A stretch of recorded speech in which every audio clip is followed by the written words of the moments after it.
once again, we're moving deeper into our Holy Week. We hear once again from John's Gospel, but now we're at the Last Supper. We're with Jesus in his final moments with his apostles. He's instituted the Eucharist, he's instituted the priesthood, he's given them their command to love. So shortly before Jesus' arrest. And Jesus says, one of you is going to betray me. And of course the apostles are confused. They say, which one of us? None of us will ever betray you.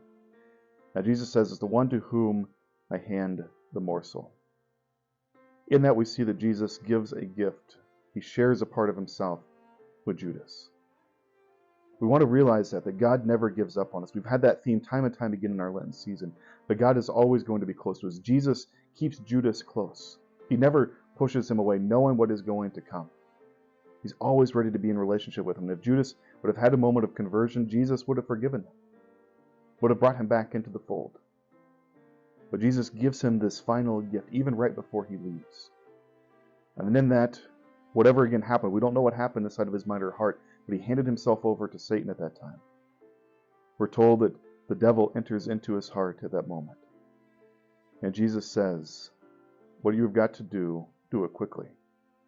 Just hand me over. But they continue to talk, and the apostles, the rest of them that are left, the 11, don't know what's going on, but Jesus says, I'm about to be handed over. I'm about to go. Where I'm getting ready to go, you guys can't follow.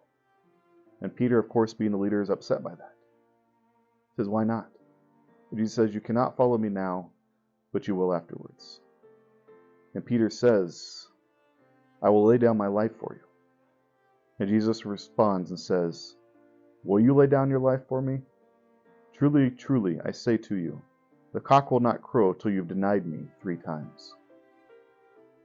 Peter has to come face to face with his sinfulness. Now, of course, he doesn't believe Jesus at this time. He's going to almost seem surprised when he does deny Jesus 3 times and the cock crows. Each one of us is going to fall short. Each one of us is going to fail.